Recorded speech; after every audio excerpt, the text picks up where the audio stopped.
Assalamualaikum warahmatullahi wabarakatuh.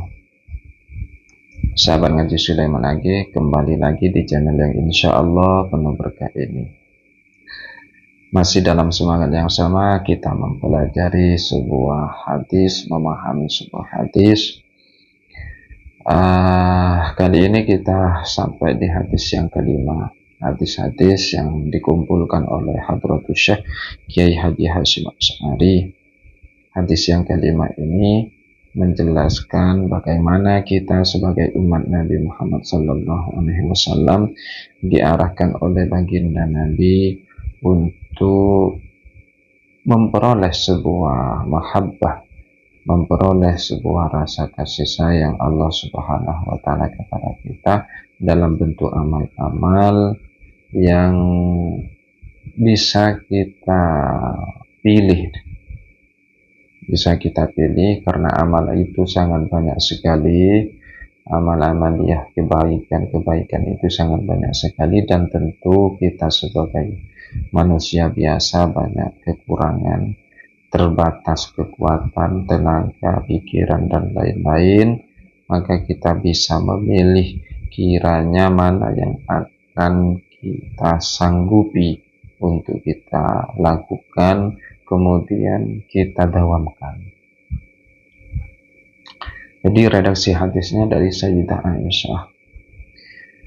Dari Sayyidah Aisyah, qalat, beliau mengatakan, qala Rasulullah sallallahu alaihi wasallam, ahabbul amali ilallahi ta'ala adwamuha wa in qalla.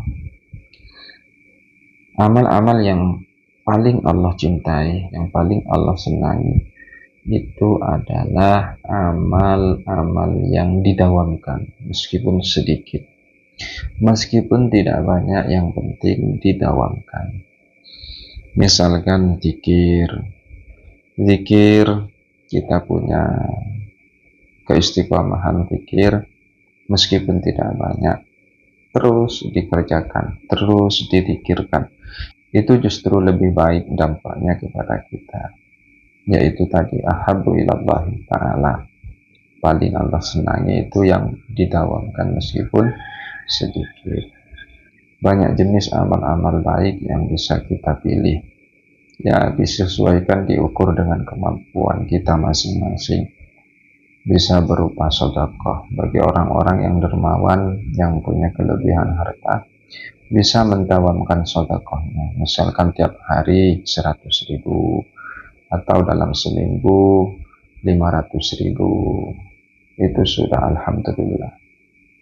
Atau kalau tidak berbentuk uang, bisa juga berbentuk makanan. Misal kebetulan kita sebagai orang yang jualan makanan, nah bisa kita sisihkan dalam seminggu, kita istiqomahkan, tentu sasarannya kepada orang-orang yang membutuhkan, fakir miskin, yatim piatu dan lain-lain.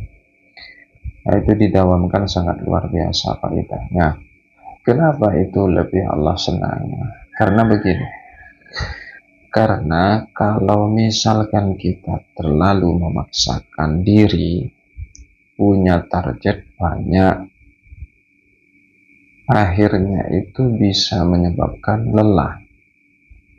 Nah, ketika kita sudah lelah, pasti kita berhenti. Nah, disinilah terputus perbuatan baik kita. Kalau sudah terputus itu tidak baik. Makanya meskipun sedikit, yang penting terus menerus istiqomah. Mungkin teman-teman pernah bingung, apa sih yang harus saya istiqomahkan ini? Nah, kita harus memilih itu. Dari sekian banyak amaliyah, baik zikir, baik sedekah, baik kegiatan sosial dan lain-lain, kita harus bisa memilih. Jangan sampai tidak memilih. Bukan kok semuanya ditinggalkan. Ada kaidah begini, ma la yudraku kulluh la yutraku kulluh. Sesuatu yang tidak bisa didapatkan secara keseluruhan, jangan ditinggalkan. Ya jangan ditinggalkan keseluruhan. Lakukan semampunya. Atau kalau dalam hadis lain, alaikum bil a'mal ma tatiquna. Hendaknya kalian melakukan amal-amal sesuai kemampuan. Ai tatiqud dawama alaih. Maksudnya kemampuan atau kesanggupan untuk mendawamkan. Nah, kiranya tidak bisa didawamkan, ya ambil yang paling minimal. Nah, kuatnya berapa untuk bisa dawam, kuatnya berapa untuk bisa istiqomah, di situ dipertahankan. Yang bisa kita contoh itu adalah para keluarga baginda Nabi Muhammad SAW. Yang dimaksud adalah ahli baiti, seperti para istri-istri beliau, kerabat-kerabat beliau. Itu luar biasa. Dawamnya untuk melakukan amal-amal itu luar biasa. Baginda Nabi katakan begini, qala, baginda Nabi mengatakan, kanat Aisyah radhiyallahu anha idza amilatil amal lazimathu.